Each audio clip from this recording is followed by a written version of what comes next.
Anyway, we're very fortunate today to have Becca Sue Burkhalter here today. She's going to be speaking on co-thriving with wolves.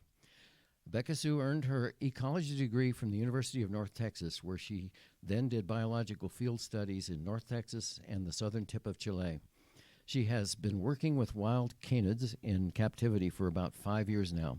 Colorado Wild is a group of advocates and scientists that strive to bring science to the public to achieve the restoration of Colorado's wildlands. All right, quick mic check. How's this? Can everybody hear me? Too loud? It's good? Awesome. Okay, thank you so much. Well, thank y'all so much for being here today. I can't tell you how thankful I am to be here. And we're going to jump right in because I have so much information to tell you all. And I have to tell you that putting wolves right into a 45-minute presentation has been one of the biggest challenges of my life. So I will not be covering every single thing that you've ever thought about wolves about before, right? So bear with me. There will be 2 times where we take a pause to ask questions. The first one will be right after we cover the ecology and science behind wolves, because that is just so much information I want to make sure that we all understand. And then at the very end, we'll have plenty of time for a discussion. So jumping right in, thank you so much for that lovely introduction.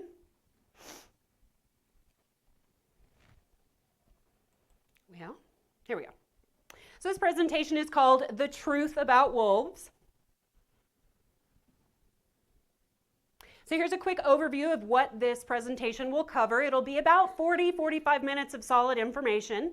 I'll first introduce Colorado Wild, the nonprofit that I'm representing today. We'll then cover the ecological benefits of wolves. We'll talk about wolf history, especially in the lower 48 states.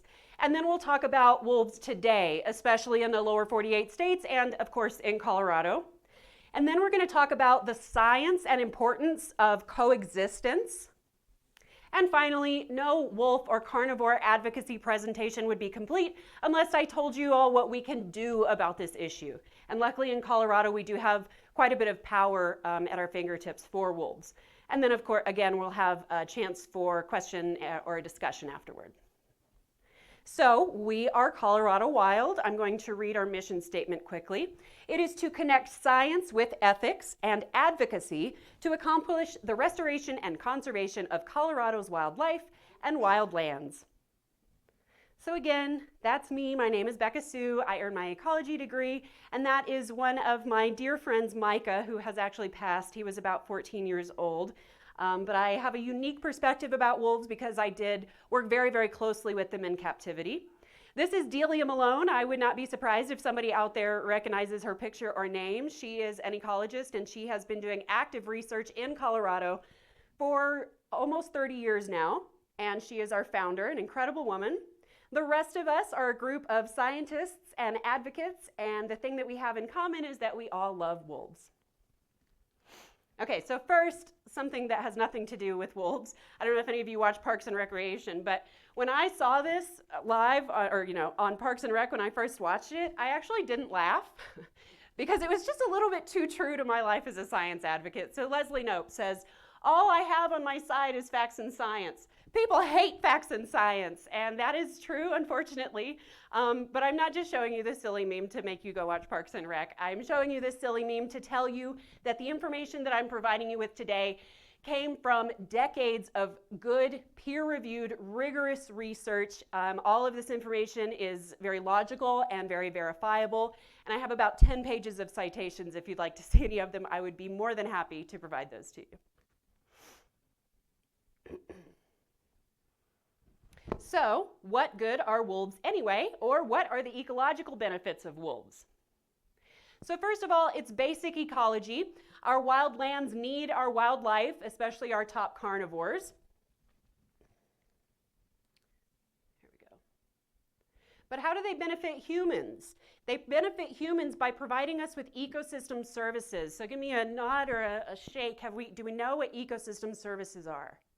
Seeing some, awesome. Thank you so much for being candid. So an ecosystem service is anything that wildlife or wildlands provides us. So that is like clean air and clean water and clean soil, things like that.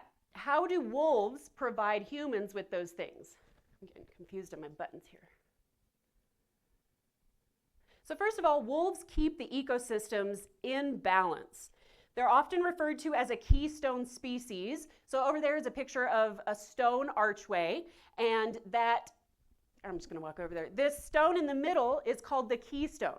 So if we were to remove that stone, the archway would fall down. Exactly.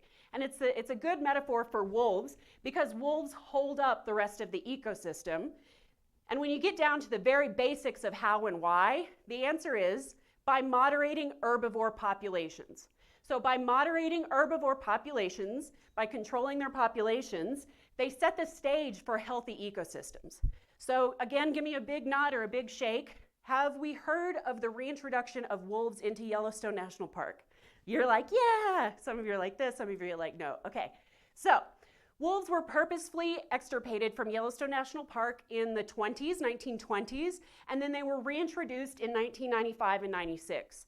When researchers reintroduced wolves into Yellowstone National Park, no one knew what a huge role they would play in basically saving the ecosystem there. So there was about a period of 70 years where Yellowstone did not have wolves.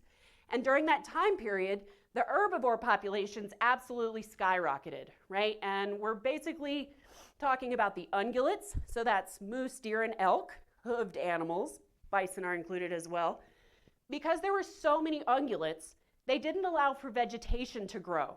So I think we all remember that picture from a long time ago, right? The pyramid with the grass at the bottom, and then we got the deer, and then you got the predators at the top, right? That's the pyramid. When we take out the entire bottom of that pyramid, when herbivores eat up all that vegetation, or most of that vegetation, the rest of the ecosystem cannot thrive, right? So that's a really simplified version of how wolves keep ecosystems healthy and in balance, but it is true. The next ecosystem service that wolves provide humans is increasing biodiversity. So biodiversity is a number that describes how many plants and animals are out on the landscape.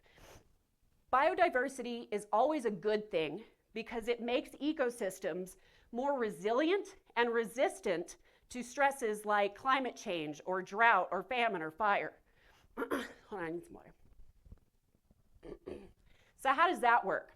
Well, another simplified example. Let's say you're a deer and you live out in the wild and you and your deer family only eat one type of shrub or grass, right? And then that shrub or grass is ravaged by an invasive beetle or a fire. You and your little deer family are going to starve, right? But if you're a deer that has access to 5 different types of grass and one of those gets ravaged by an invasive beetle, you are much less likely to starve because you have access to those additional food sources. Wolves are very, very, very important to maintaining and increasing biodiversity. How does that work? First of all, by moderating herbivore populations, they allow for plants to grow. So wolves are indirectly protecting the biodiversity of the vegetation. By protecting the biodiversity of the vegetation, they also protect that food source for the herbivores. So they increase the biodiversity for the herbivores, and so on and so forth.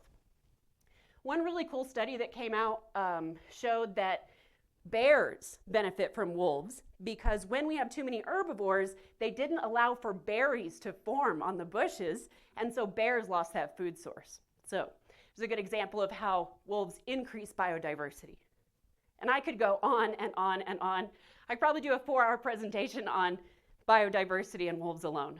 But for time, we're going to move on. Ungulate herd health. So wolves are very, very important to ungulate herd health. And some of you are probably thinking, hey lady, I know that wolves eat elk. How could they possibly be good for elk? Okay, and I see the logic there, but it's much more complicated than that. So when we do not have wolves present around ungulate populations, their populations skyrocket and more of them starve. But also, they get riddled with disease. And we are going to cover chronic wasting disease, so if that suddenly popped up into your head, hold on to that. But wolves are very important because they decrease diseases, they moderate their populations, and create a healthier elk herd. Sometimes for kids, I'll put it like this. Imagine you're a prehistoric human and you and your nuclear family are out there hunting cheeseburgers. Only these cheeseburgers are not the kind you get at the drive-thru, right? They are literally 20 times your size. They have antlers and hooves. They can run faster than you. And the only weapon that you have is your face. Are you going to go after the biggest, strongest cheeseburger out there? The one that's most likely to kill you or your family members? No. You're going to choose the sick, the weak, and the slow cheeseburgers. And I hope you're seeing my metaphor between cheeseburgers and elk here. And that is exactly what wolves do. So wolves are very smart. They do not want to be maimed or killed by their prey, and they understand how dangerous elk, deer, moose, bison can be. And so their strategy is to choose the slow, the sick, and the weak. What's left over is the strongest breeding stock. So it's obvious that wolves need elk to eat, right? But it's equally true that elk need wolves as well. And we're going to cover more of this because I know it is a very common question. This one is, this bullet point is sort of targeted for livestock producers. So we've also got a lot of this information that I'm presenting today talking to ranchers themselves. And when I've talked to ranchers, one of their biggest problems is the elk doing damage to their properties. To the ranchers' properties. So if we had wolves, we would reduce the damage done to properties and to the riverbanks, so on and so forth. I realized that I got sidetracked on Yellowstone, so I feel like there was something else I had to tell you about that. But if I remember, no, it went right out of my head. That's okay. Okay. Wolves mitigate climate change. This is a really, really important one. How do they do that? Number one, they increase biodiversity, which makes ecosystems more resilient and resistant to the effects of climate change, but they also protect the carbon sequestered in the plants and the soil by protecting vegetation.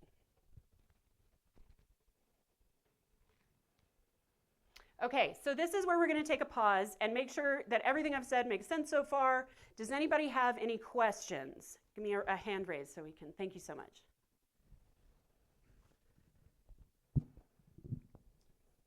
Sorry, I wasn't paying better attention. How is it that the wolves increase the biodiversity of the plant, the vegetation? Yeah, great question. Thank you so much. No worries. Like I said, it is so much information, really. So how do wolves protect vegetation? How do they increase the biodiversity of plants? So let's go back to Yellowstone. So back when there were no wolves, the deer and the elk, the ungulates did not allow for the aspens to grow. They ate them before they could get tall.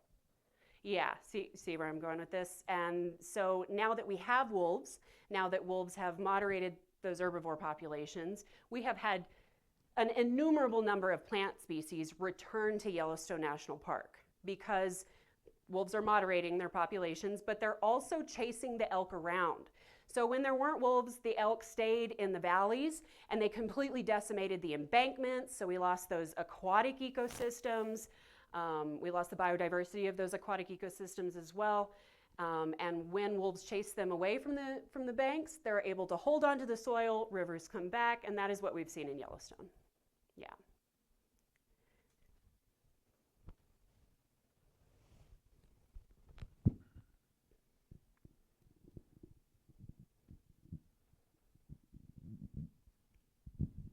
My question is, I understand Colorado, like many western states, has a fund for ranchers where elk eat the hay off their haystacks in the wintertime and stuff like that. Have you seen or found any reduction in what they're paying out for hay damage to ranchers in lieu of now also paying out for the wolves? That's a good question, and I do not know. I don't know that answer. That's quite in the weeds. So let me make sure I understand. So you're saying there's a fund to help ranchers out when elk damage their property, and you want to know, since wolves have come, has there been any changes to that policy? I'm so sorry. The funds themselves. I do not know that specific question, but I'm going to remember it. Will you help me remember it? So, and I will find the answer out. So don't let me leave without telling you. We got a question over here. Curiosity, I know that like wolves can like usually control like species of those the big deer and moose, but state coming in to like hunt, and I'm wondering if like if we serve a similar niche or like our hunters did, and if like the wolves did it better, or it's like we are now competing for limited resource and there's now like too much hunting. Yeah. So I feel like there's two questions in there. One, do wolves affect human elk harvest? So when we have wolves, do humans get less elk, right? And then your other question is, Were hunters able to fill the same niche the wolves did? yeah, so first of all, why do humans not take the place of natural predators? That's kind of what you're asking me. And the answer is because of how we hunt, how humans hunt, basically. So I come from a hunting family. We're very pro-hunting. Colorado Wild is as well. But, you know, when we went out there, we weren't looking for the sick deer. We were looking for that big fat deer that's going to fill up my freezer, right? So there's one example. If we only have humans hunting, how do I say this? We're going after the strong, and so the weak is left over. So there's one problem. The other problem is that we're not out there all the time. These wolves are out there 100% of the time, and elk and wolves have lived together for thousands of years before humans got here, right? So we're definitely going to talk more about the relationship between moderating elk populations and humans. So I think we're going to answer a lot of that in a moment. Yeah. And to answer that other question, do wolves affect human harvest? The answer is no, and I have a slide about that. Yeah. So you're speaking specifically to elk, but the vast majority of ungulates here are deer. Yep. Yep. And the primary hunting that was done 70 or 80 years ago focused on deer populations and control. So could you address what the current population is? And you come from a hunting background, so I come from families that have large properties that are hunted, and they have to be hunted because wolves, you know, they don't want wolves generally available in the areas where they're trying to raise children and stuff. So could you address the diversity of populations and also how the decline in hunting by popular custom has affected that? The decline in popular hunting by custom, can you tell me more what that means? It's out of fashion to hunt. Oh, I have not experienced that, and I don't have any data about it. So that specifically I do not, but I can tell you about mule deer populations in Colorado, which is on this slide coming up. Yeah. Sorry, I can't answer all of your questions. Some of these are very specific, but yeah. Yeah, so let's get through this slide, and I think it's going to answer a lot of your questions. Any more questions burning in your hearts to ask me? Okay. Well, thank you for holding on to your questions. We're going to move on. So the previous slide is, why does everyone need wolves? How do wolves benefit the ecosystem and therefore us? This slide is, why does Colorado need wolves? So I mentioned in Yellowstone National Park, when we did not have wolves, we saw a decrease in biodiversity. Maybe I didn't put it exactly like that, but we lost those plants and animal species because we didn't have the wolves.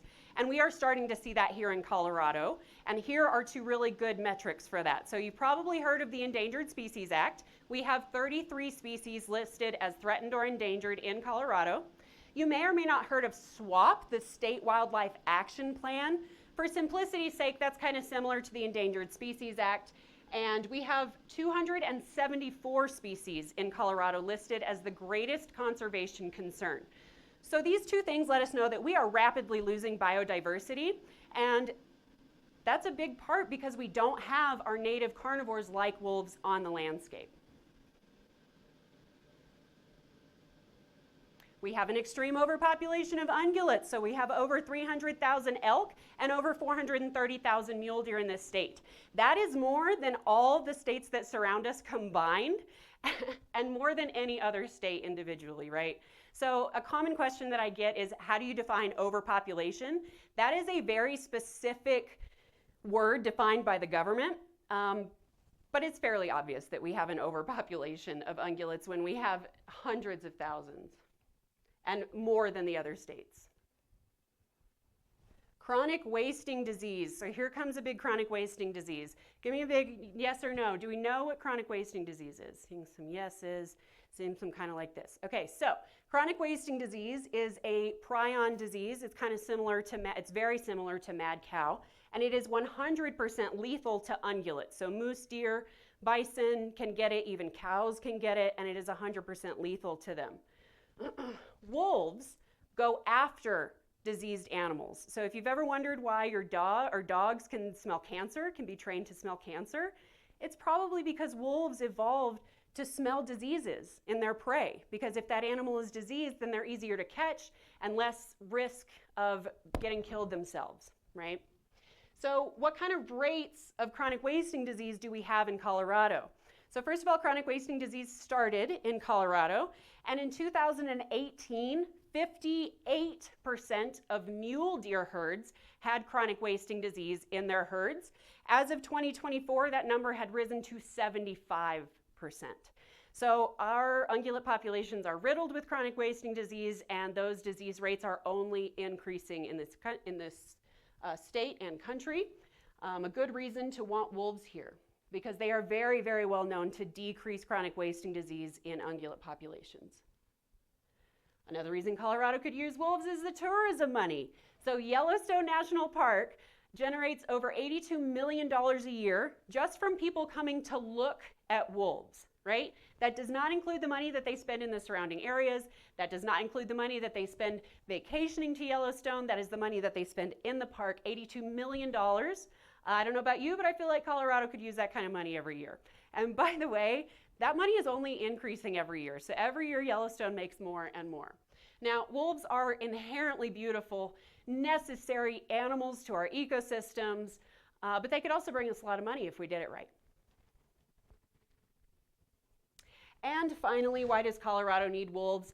Mesopredator or mesopredator populations. So we have apex predators like wolves, and then we have mesopredators like coyotes, raccoons, and foxes. Now, I love coyotes. They're my favorite animal. I think they are so cool. But there is no denying that we have an overpopulation in this country. So let's talk about it. So coyotes versus wolves. I realize that coyotes and wolves look kind of similar, but they are very, very different animals with very different ecology. So first of all, why are coyotes so successful? Why do we have so many coyotes in this country? And how do ecologists know that wolves are not going to overpopulate in the same way? And why do we have an overpopulation of coyotes? The reason that coyotes are my favorite animal and the reason that they are so successful is because they are so adaptable. So coyotes can eat trash from the garbage and be fine, right? Wolves require a lot more resources, and they have a lot more rigid behavior than a coyote does. Have we heard of compensatory rebound? Has anybody heard that word before? I'm so curious. Compensatory rebound. You have, awesome. So compensatory rebound is a bunch of big fancy science words to say that if you kill a coyote, you very well get more and more in its place the next year. How does that work? So one mechanism that coyotes involuntarily use to increase their populations is by increasing their litter size based on food availability. Right? So if Mama Coyote realizes that there's no other coyotes around and there's a lot of food available, she can actually increase her litter size involuntarily. So wolves, let's just go through it here. Wolves do not practice compensatory rebound. If you shoot a wolf, you will not get more wolves in its place the next year. If you kill a coyote, you very well may get more and more the next year. And that's because wolves have 3 to 5 pups per litter. The Arctic wolves have less because it's colder and they have less resources, whereas coyotes can have litters of 10 or more pups in one. I mean, that is outrageous. Wolves are pack animals only, right? If you've ever heard the term lone wolf, throw that out of your head. That's not real. With very, very few exceptions, a lone wolf is one that has not been accepted into a pack or can't find another pack. Wolves are extremely afraid of people. Now, again, I've been working with wolves in captivity for several years now. I've spent years earning a relationship with these animals. It's been very rewarding. But if I were to go into some of those enclosures and go, They would run from me, despite the relationship that I've built with those animals, because wolves are so afraid of people. Coyotes are quite less afraid of people. Some of us have probably experienced being chauffeured off of a coyote's property. Lots of people tell me, I got followed by a coyote, it was hunting me. That's very unlikely. What's more likely is that coyote is following you to make sure that you've left their territory and you're no longer a threat to them. Wolves have very strict mating rules. So you've probably also heard the term alpha wolf. Try to throw out whatever you thought alpha wolf meant. What it means to be an alpha wolf is to be the mom and dad. It does not mean the biggest, strongest male that bullies his way up to the top. It means to be the mom and dad. So only the alphas mate, with few exceptions. Sometimes the betas mate. So we have the alphas and then the betas. We have the rest of the pack. And at the very bottom of the pack, we often have the omegas. Now, the omegas are the ones that get chased out if there's not enough food available. So they're often yearlings. They get chased out of the pack, bullied out of the pack. It can be quite brutal, actually. But the reason that that happens is to ensure that the remaining pack has enough food and resources to survive. And it also provides genetic diversity to other packs, right? So they chase them out. Those yearlings find other packs, and then that pack has genetic diversity if that omega rises through the ranks and becomes an alpha to then breed. Mom and dad also bully everybody else into not having puppies, and that is not the case with coyotes. So let's say you have a pack of 5. You got mom, dad, and 3 adult offspring. You don't want the offspring to inbreed, right? So mom and dad, literally, they bully everybody else into not mating, whereas coyotes do not do that. They're quite promiscuous. In the wild, if wolves come into contact with each other, they're fairly likely to kill each other. They might make friends and mate, or they might kill each other, versus coyotes, they're much more likely to mate. And finally, wolves are strictly crepuscular. That means they're most active at dawn and dusk, whereas coyotes can basically be active whenever they want to. They can be diurnal or nocturnal, crepuscular, whatever suits them at that time.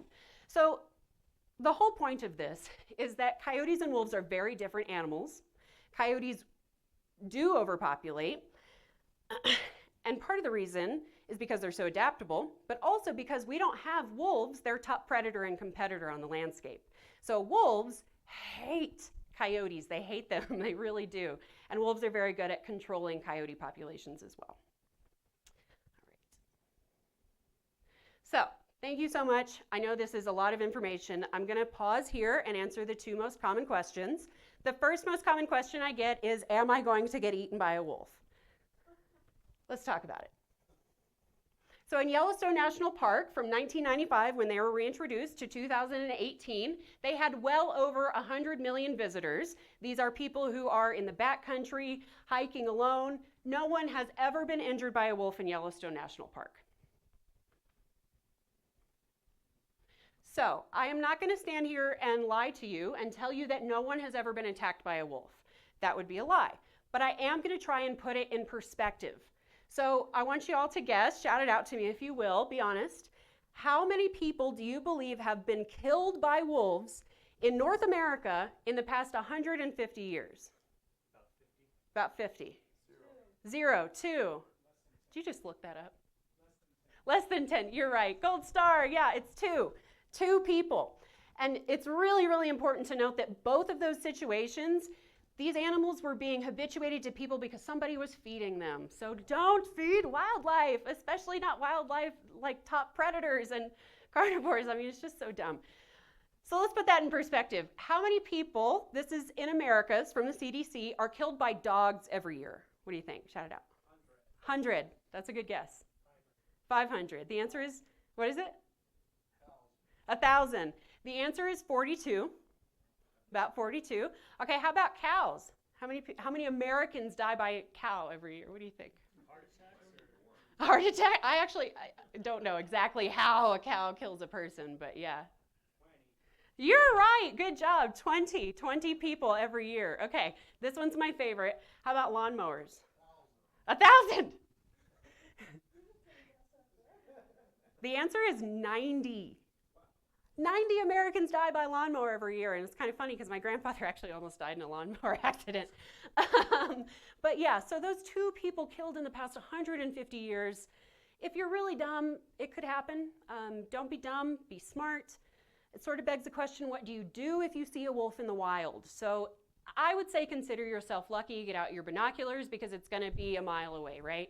But let's say you do have a wolf come close to you. That would make me nervous because it basically doesn't happen. Wolves do not want to be around people. So if you do have a wolf close to you that, you know, may appear to want to talk to you, something like that, maybe put it through your head, is that a wolf dog? That could be somebody's pet. Use extreme caution in that case because wolf dogs are absolutely not wolves. A wolf dog is when a wolf and a dog have a baby, right? You can also make a lot of noise, scare that animal off. But again, it is just so unlikely that you will encounter a wolf close in person. It could also be a case of rabies, but all of the animals that have been reintroduced into Colorado have been vaccinated for rabies. So that's good. This is a really great study. It's a worldwide study from 2021. It is apparent that the risks associated with a wolf attack are above 0, but far too low to calculate. The second most common question I get is about elk and ungulates. So will wolves decimate the elk? First of all, elk and wolves evolved together. If wolves were going to eat all the elk, we would only know about elk in the fossil record, which is not the case. This is a really, really important point. Wolves control wolves' population, unlike coyotes. How does that work? First of all, sorry, I need to switch these around. First of all, by the parents bullying everybody else into not breeding, right? So that's one way that wolves control their populations. The other way that I sort of touched on is territoriality. So when wolves bump up against each other, when their territories bump up against each other, that can very easily mean life or death for a wolf. Why is it different for a coyote? Why is it that when coyotes come in contact with each other, they're less likely to kill each other? That's because the territory of a coyote means less to that coyote because a coyote is much more adaptable and requires less resources per coyote.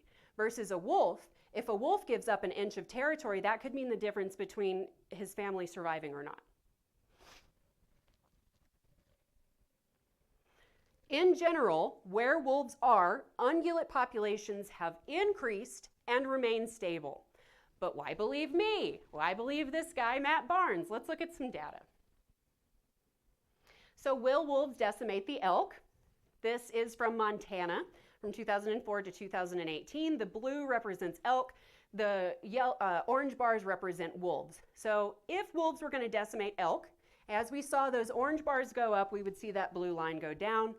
That is not the case at all. And this is repeated in the rest of the Rocky Mountain states.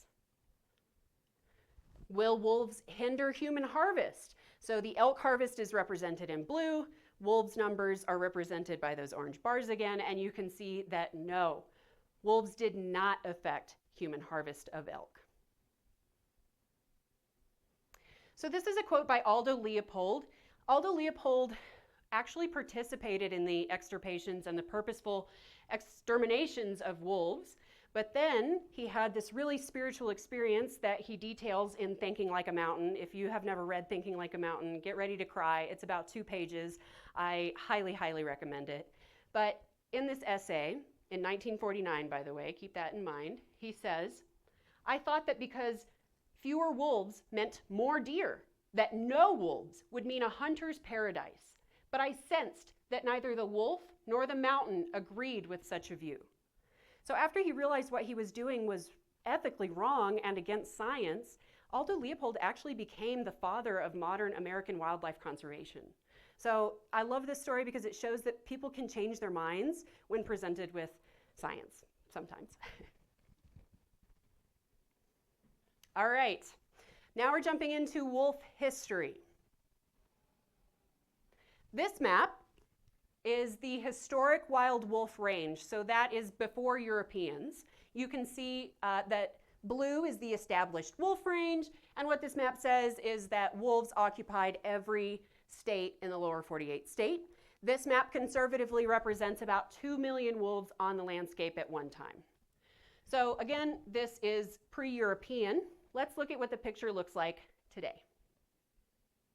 So white represents no wolves. The colors represent wolves. And if you are really, really observant, you have noticed that there is not an orange dot in Colorado right now. That's because they're still moving around. They have not established where they're going to be. So we've decided we're just going to put off putting a dot there until we have more information. But obviously we do have wolves here in Colorado now. So I'm just going to explain this map. Up here we have Canis lupus. That is the gray wolf. Down here we have Canis lupus baileyii. That is a subspecies of the gray wolf known as the Mexican gray wolf. And that little orange dot in South Carolina over there, America is very lucky to have the only wild population of red wolves. So there's 2 species of wolves in the whole world, the gray and the red. We're very lucky to have the red here. Unfortunately, these populations are not doing great. We have about 250 Mexican gray wolves on the border of Arizona and New Mexico here. Their population, it's looking pretty bleak, unfortunately, quite frankly, because of mismanagement and because of genetic depression. So we're worried that they're going to run out of genetics. Also, the red wolves, there's only 12 of them out there. That is not enough to create a viable population. We've been struggling with their population for years and years. No one has ever been prosecuted for poaching a red wolf. It's pretty bleak, again. So let's talk about these populations. We have about 5,000 gray wolves in the Great Lakes area. And if I were to be giving this presentation 3 or 4 years ago, I would have said there's about 5,000 here as well. Unfortunately, we've about halved that number in the Northern Mountain Rockies in the past 3 or 4 years. And we're going to talk a lot about it. Thank you so much for being here at this presentation. That is why I am here today. So that's what their populations look like today. I'll give you more details as we move along. But how low did their populations get? So this is a map from 1960, and you can see that the only portion of wolves that survived the extirpations are right here in the Great Lakes area. That represents about 300 wolves. So we went from millions to several hundred, now to a few thousand. So what happened? When Europeans got here during the 1600s, they brought with them their fear and ignorance of wolves. They brought with them Little Red Riding Hood, the big bad wolf, right? They also brought with them a desire to decimate the indigenous population of people, the Native Americans, right? And so they did that through decimating their wildlife and wild lands, especially bison and wolves. Those exterminations continued through the 1800s, where we started to see American bounty systems. So that means that the government was paying people to go kill wolves. We saw the first bounties here in Colorado in 1869. In 1886, the U.S. Biological Survey was formed. Unfortunately, the U.S. Biological Survey are the folks that paid people to kill wolves. They trapped, poisoned, exploded, exterminated almost all of our wolves. In 1940, the U.S. Biological Service became U.S. Fish and Wildlife. Now, U.S. Fish and Wildlife does a much better job at protecting our wildlife than they did when they were U.S. Biological, but we are definitely still feeling the exploitative effects of history, to say the least. Again, thank you so much for being here. We need to take action because it's still happening. In 1915, we are still seeing professional wolf hunters in America. And by 1945, all of the wolves were gone from Colorado. This is actually a picture of the last wolf. She's a female trapped. So what's happening today? I would love to tell you that we have shifted our paradigm, that we have started to appreciate our wildlife. Unfortunately, that is not the case. The next picture that I'm going to show you is very similar to these pictures, only it's in color. So if you're particularly sensitive like I am, you might want to turn away. There's no blood or anything. I just like to give a warning because it upsets me, so it might upset you. Here it comes. I can describe this picture no other way besides a pile of dead wolves. So this happened in 2012. It's a pretty infamous picture, and I've actually done a lot of research on this picture. We actually don't know if it happened in British Columbia or here in the States, but this is very, very common here in the States even to this day.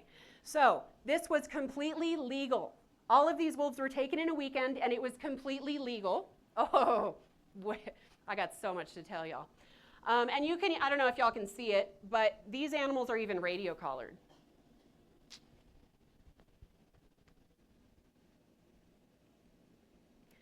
So let's talk about what's happening in the lower 48 and in Colorado some more. We're going to start with the northern Rockies, and then we're going to zoom into Colorado. So currently in the northern Rockies, we are still using horrific and irresponsible methods to exterminate wolves. We have killed thousands of wolves in the past few years. We cannot afford the loss of genetic diversity. We cannot afford to not have wolves on our landscape. We are still using bounties. In Idaho, you can get $2,500 for a pair of wolf ears in some counties.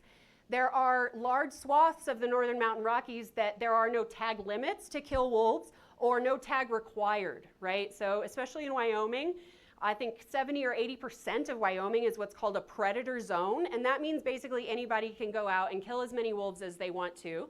And in Idaho, you can get paid for it. We are aerial hunting them, again, which means that we chase them in helicopters, wait for them to run to exhaustion, which can be over 50, 60 miles, and then we shoot a non-moving target. That is not hunting. That does not give the animal a chance. We're using explosives, lures, night vision goggles, snowmobiles. They can endure extreme cruelty and get tortured. There was a particularly bad example of that happened a few years ago in Daniel, Wyoming. A man named Cody Roberts tortured a young female wolf for several hours, brought her to a bar, and then shot her out back. That man was fined $250, and he's still a contractor for U.S. Fish and Wildlife. So that's outrageous. We are even paying private contractors to purposefully target puppies in the spring. This is verifiable information, by the way. It is egregious, and it's 100% true. And all of that sort of begs the question, are wolves endangered? So if you're asking me as an ecologist or biologist, are wolves endangered? The answer is yes, of course they are, because all of these things, the bounties, the lures, so on and so forth, could mean the end of the American gray wolf. That is the definition of endangered, right? But if you're asking me, are wolves endangered with a capital E, you're asking me, are they protected under the Endangered Species Act? The answer is no. And that is for political reasons, not biological reasons. But this is a biological presentation, so you'll have to ask me afterward about that.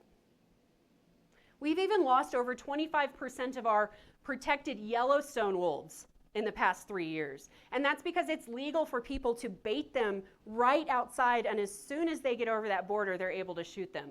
So they're playing calls, they're putting carcasses out, and we're losing our wolves. I mean, that's why I'm here.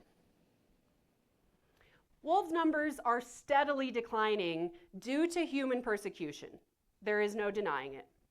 Idaho, by the way, a few years ago said that they were going to exterminate 90% of their wolf population. So they had about 1,500, and they planned on taking that down to 90% because of public outrage and because they would have lost funding from the, it's not worth explaining.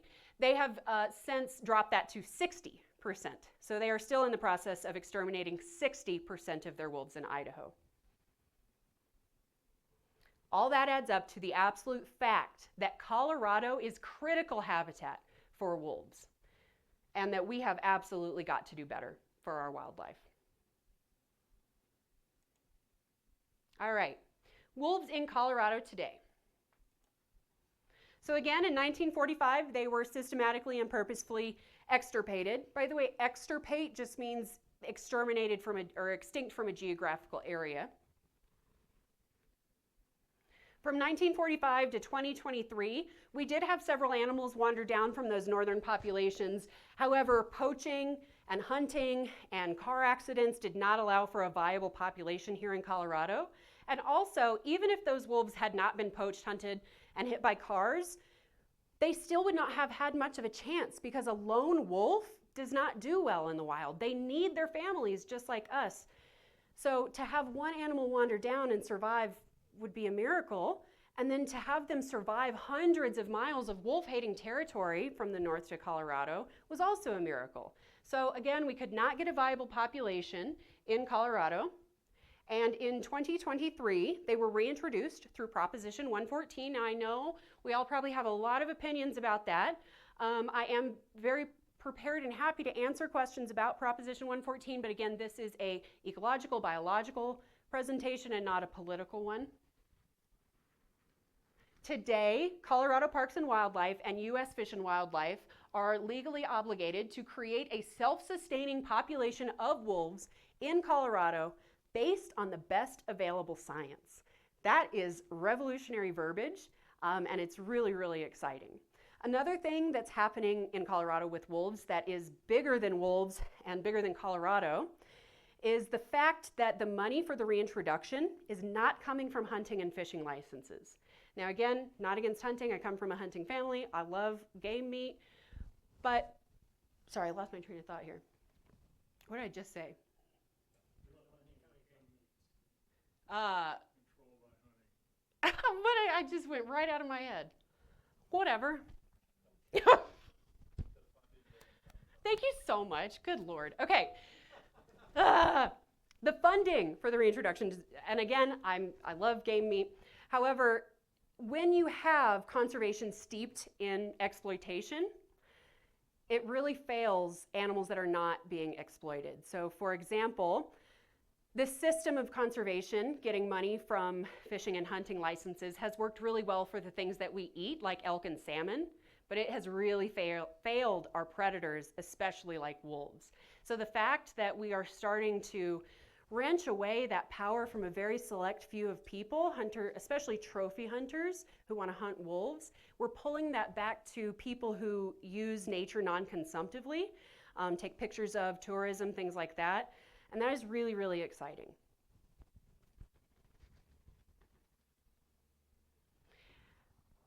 I promise the presentation gets more positive from here. And now I'm going to talk about some positive things that are happening in Colorado. So CPW has developed a range riding program, which is a huge part in thanks to Colorado Wild. Thank you to my team. We brought range riders down to talk to CPW, and they made the decision to develop this range riding program. Range riders are folks that go out to potential conflict areas between wolves and livestock and put a human presence on the landscape to keep wolves from coming to the livestock. And they're very, very effective. We are also seeing non-lethal tools being funded and implemented, and we have official depredation analysis. So range riders, non-lethal tools, and official depredation analysis, oh my. And we'll talk about what the official depredation analysis means here. So the last wolf in Colorado was 1945. Aldo Leopold wrote this in 1949. He says, "Since then, I have lived to see state after state extirpate its wolves. I have watched the face of many a newly wolfless mountain and seen the south-facing slopes wrinkle with a maze of new deer trails. Such a mountain looks as if someone had given God a new pruning shears and forbidden him all other exercise." Ooh, spooky. Okay, now we're moving into coexistence or non-lethal management. And again, it is a lot funner from here. So first of all, what is coexistence? Coexisting, not killing wolves. And in the view of this presentation, it is not killing wolves with the goal of protecting livestock. I know that may sound counterintuitive, but let's look at the science. The first point I want to make about non-lethal management is that I get this really infuriating question about once a week, and it goes like this. Well, if you're not going to kill them, how are you going to manage them? Because wildlife management is not synonymous with lethal management. We have so many other tools at our disposal to manage wildlife than killing them, right? That question is a little bit like saying, okay, I want to build a house, and I have all the lumber and the tools and the contractors available to me, but you know what? I don't want to use any of that. I just want to use this hammer. You're not going to get that house built if you're only using a hammer, right? What it practically means is human presence or new things. So wolves are very, very afraid of people, like we talked about, but they're also very, very afraid of new or novel things. And that's because they're very afraid of risk, because they love their families, their lives are very, very difficult. So when they see something new, it scares them. So human presence, that can be like range riders, or I don't know, going out and popping an umbrella if you see a wolf on your property and you're a rancher, or go out there and scream at it or whatever. You can have herders stay with your sheep band or what have you. And the new things, that can be things like these flags. They're called flaggery, and they're just little flags in the wind like that. You wouldn't think the big bad wolf is afraid of little flags in the wind, but they absolutely are, absolutely terrified of them when implemented properly. They also really hate blinking lights because they're new and associated with humans. So that's something called a fox light. It emits a random burst of lights. You can also use livestock guardian dogs. Now, there's a common misconception with livestock guardian dogs that the dogs are supposed to go kill any wolf that comes near. That is absolutely not the case. If you have a dog-wolf conflict, you've already failed, right? And there are ways to protect your dogs from wolves. Immediately, you're probably thinking a spiked collar, right? But by the time that spiked collar is being useful, you've already got a wolf on your dog. What is most effective, and we got this from talking to ranchers themselves, is putting a little blinking light on the dog's collar, because the wolves, they don't like that and they will not come near. Pretty interesting. Now I'm going to say this next sentence twice because it is the most important thing I'm going to say all week.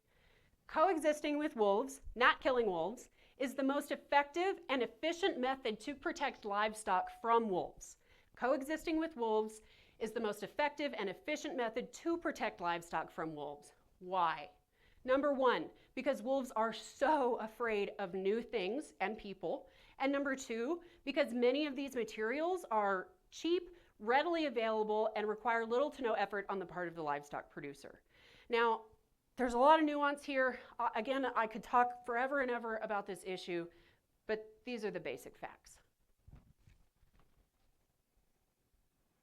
So what actually does kill cows? Do wolves eat cows so much like they say?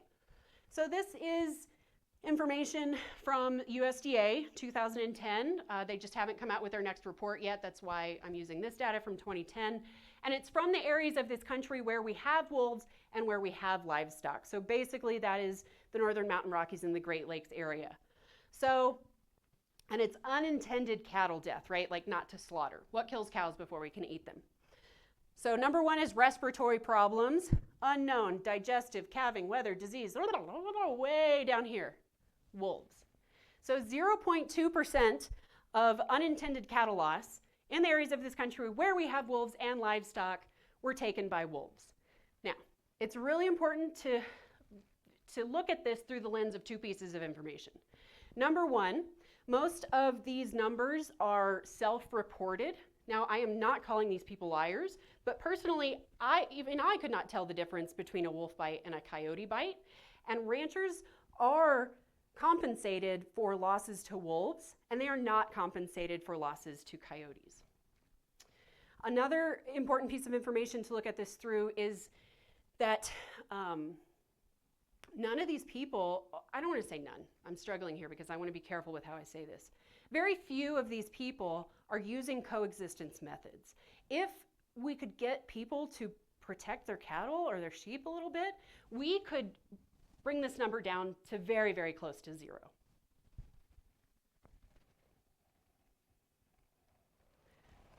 This is keeping packs intact to protect livestock. That's just another way of saying don't kill wolves to protect livestock. But why is it so important to keep their packs intact? First of all, they need their entire packs to provide us with those ecological services that we talked about before. A single wolf is going to have a really, really hard time surviving and taking out enough of the sick ungulates to create a healthier population, right? Ecological services. They also can only control their own populations if we have mom and dad, right? Because mom and dad bully everybody else into not breeding. So let's say we have a pack of 5, again, mom, dad, and 3 adult offspring. Somebody shoots mom. That's a pretty common occurrence. So now these 4 animals could choose to inbreed with each other. We don't want that. Or they could completely disband, and now we have 4 absolutely desperate animals on the landscape. And the data shows us that this is what happens. Either they inbreed or they disband or they die. And it is desperate animals that go after livestock. So when you kill an alpha especially, you're kind of only shooting yourself in the foot. it can increase the chances of another livestock animal being taken by like 7%, or even doubling it in some of the studies that I've seen.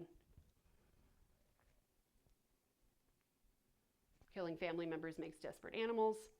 But again, why believe me? Let's look at some science. So this is from 2023. Human-caused mortality triggers pack instability in wolves, meaning they can disband. This is from 2014. The odds of livestock depredations increased 4% for sheep and, 6% for cattle with increased wolf lethal control. Killing wolves does not protect livestock. Unless you kill them all, which is not what we want. So here's some more science. Okay, how do we know coexistence works? How do we know that killing wolves does not protect livestock? First of all, killing wolves does not solve the problem. If you have a weakness, let's say you have a hole in your fence or something and you kill all the wolves, it could just have another predator come and exploit that same weakness, exploit that same hole in your fence, right? So killing wolves does not solve the problem. And here's some more science. Killing wolves does not protect livestock, 2016. Killing wolves to prevent predation on livestock may protect one farm but harm neighbors, so doesn't actually protect livestock, you're just passing that on to your neighbor. Predators avoid human presence, 2023.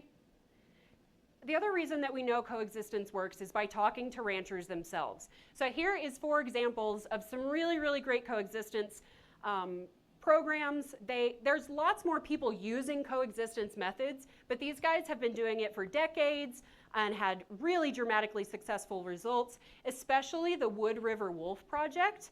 I just looked at their study actually, and in Idaho, they use coexistence methods, and they sort of live in a sea of ranchers around them that were not using coexistence methods at all.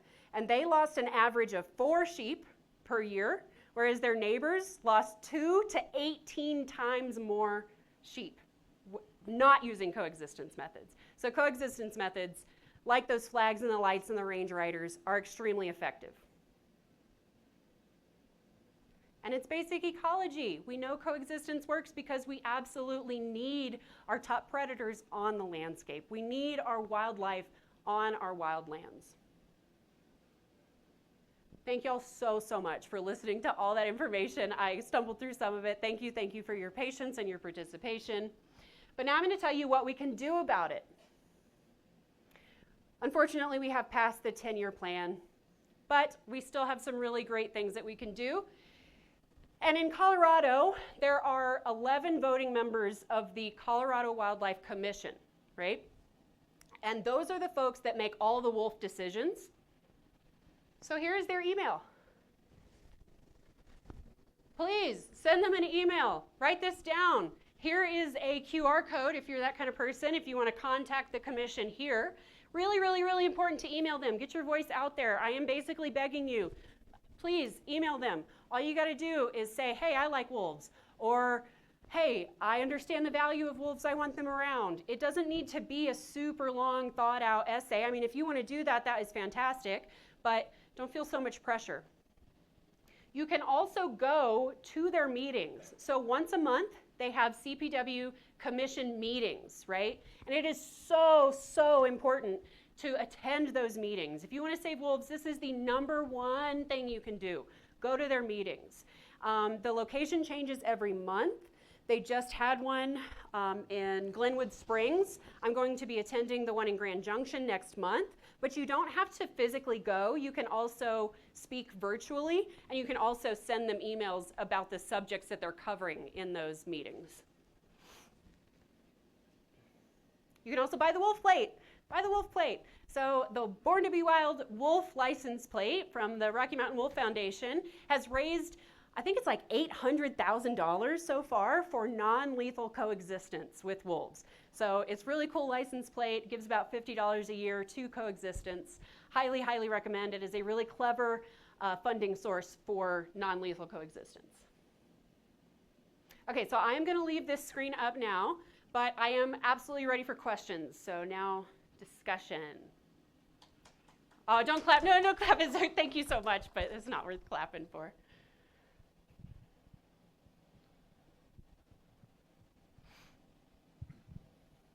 I don't want to hijack this. I just want to ask you about this. You're familiar with coy wolves? Oh yeah, worked with several. Uh-huh.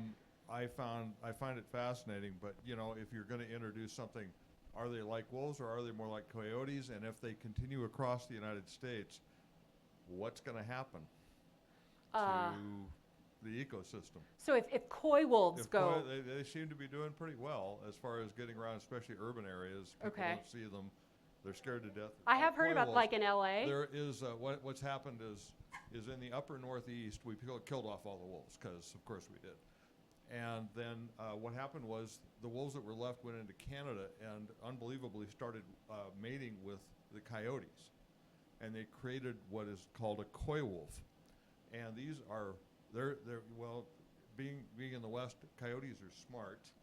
They They are are really smart. sharp, and you've got the wolf. And they're smart enough now that you even in urban areas where there's lots of them, people don't see them because they absolutely do everything to stay away from humans. And they are moving from the northeast down into the United States.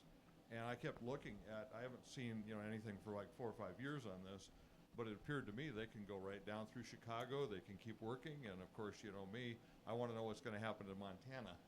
If they show up. Well, I lived in Montana for a long and stuff, and yeah, I'm glad to see there were no wolves when I lived there because everybody said there weren't, but people would see them.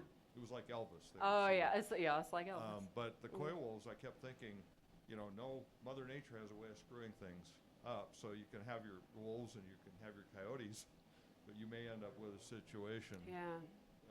with that. So I don't know about the future, right? But what I can tell you is there is one animal that people hate more than wolves, and that is coyotes. We round them up in hundreds of thousands every year, and we shoot them from the trees.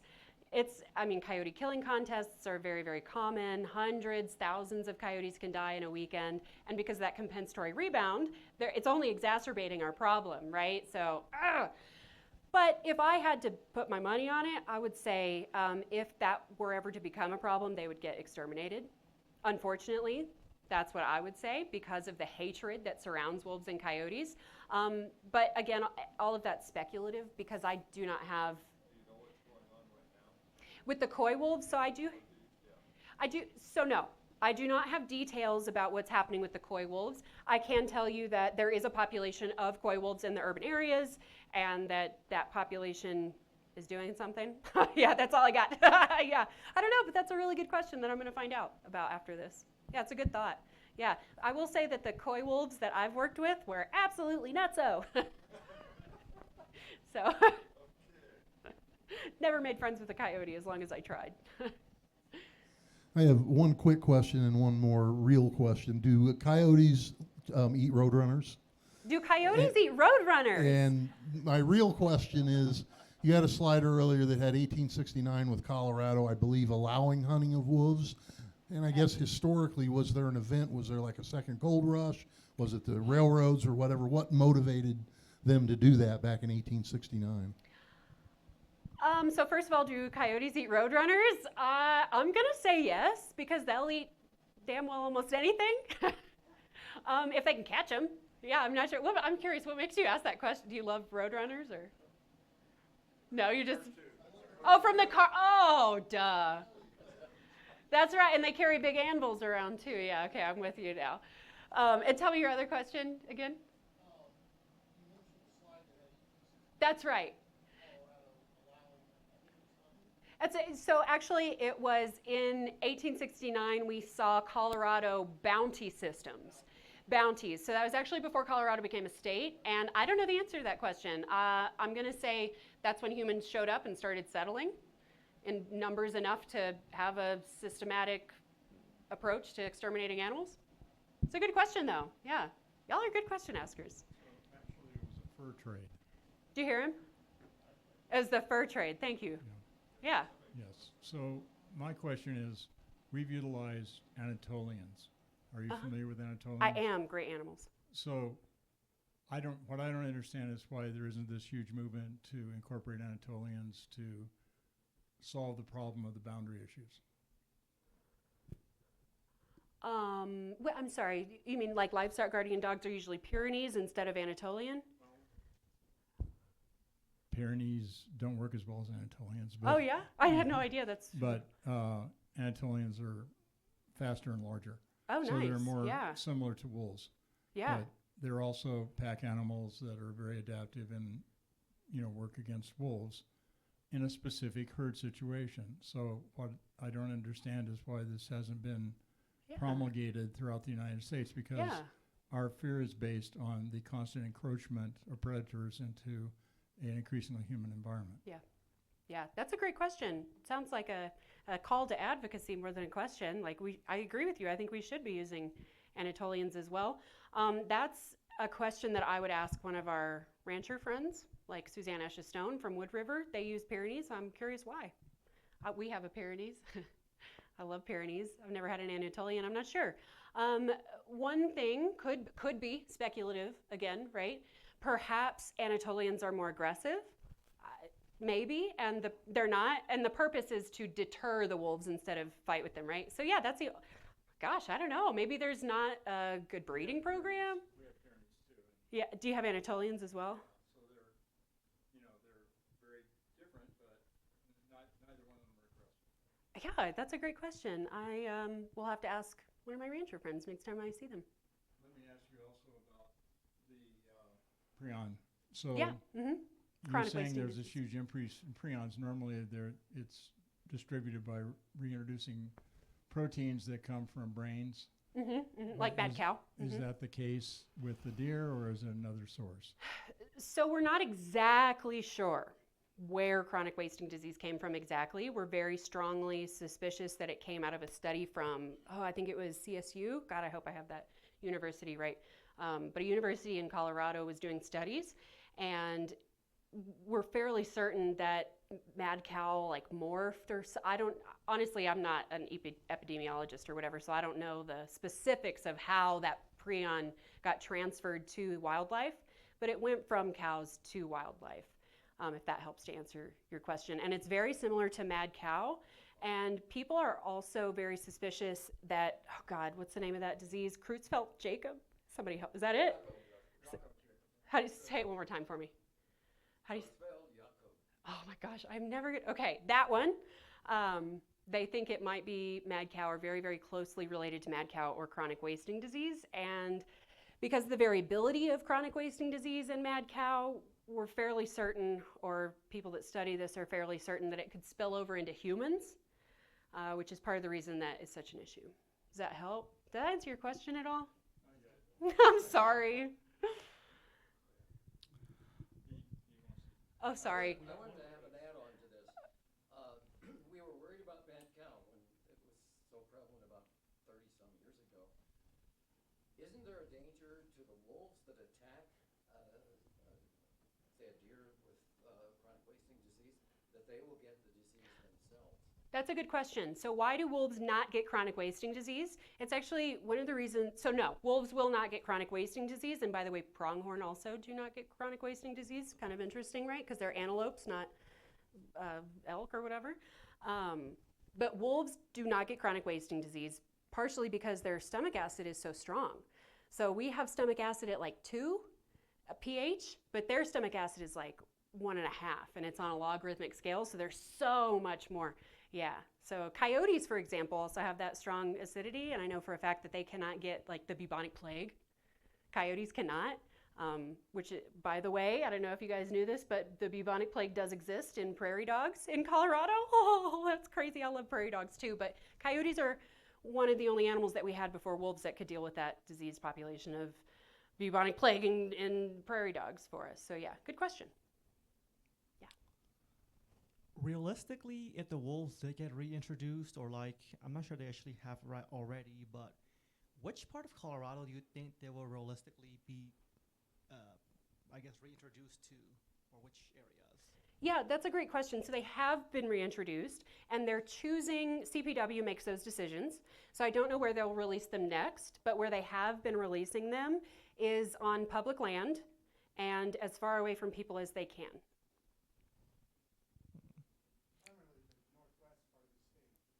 So yeah, so CPW comes out with the wolf maps every month, I think, and they're primarily in the northwest portion of the state right now. So, how do you see sourcing wolves since the state of Colorado is not capable of sourcing wolves? What do you mean? They can't get wolves. Well, we've had 32 introduced, 17 recently from British Columbia, and British Columbia is willing to give us more. So is British Columbia now offering a source because there was problems? Yes, I see what you're asking. So where did we get the wolves and who said no? So lots of folks said no. I think Oregon said no.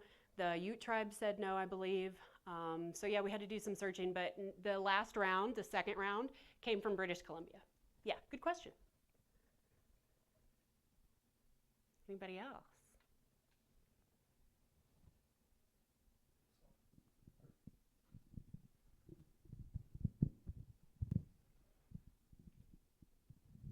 Maybe you said this at the beginning, but I was stuck in traffic. But are you associated with the wildlife, the wolf sanctuary at all? Or No. familiar with their work? I am very familiar with their work. We are not associated with them. But that is where that picture came from, me and the wolf. I don't know if you saw, because you were probably at the, yeah, so, but yes. Yeah, they do great work. All right, well, if nobody has any other questions, I'm gonna kind of shut this thing down, but I am still gonna be here. So if you were a little shy to ask in front of the group, don't be afraid to come ask me. I promise I won't bite you. So thank you all so much. Thank you so much for being here with me and listening to this presentation, and hopefully emailing CPW at that email, please write it down, and maybe even attending commission meetings. And if you'd like help attending those commission meetings, please reach out to us.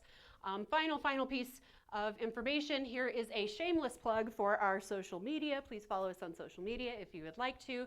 And then also here's a QR code to donate to Colorado Wild. If you were to do that QR code and donate to Colorado Wild, it would fund bringing ranchers down to Colorado.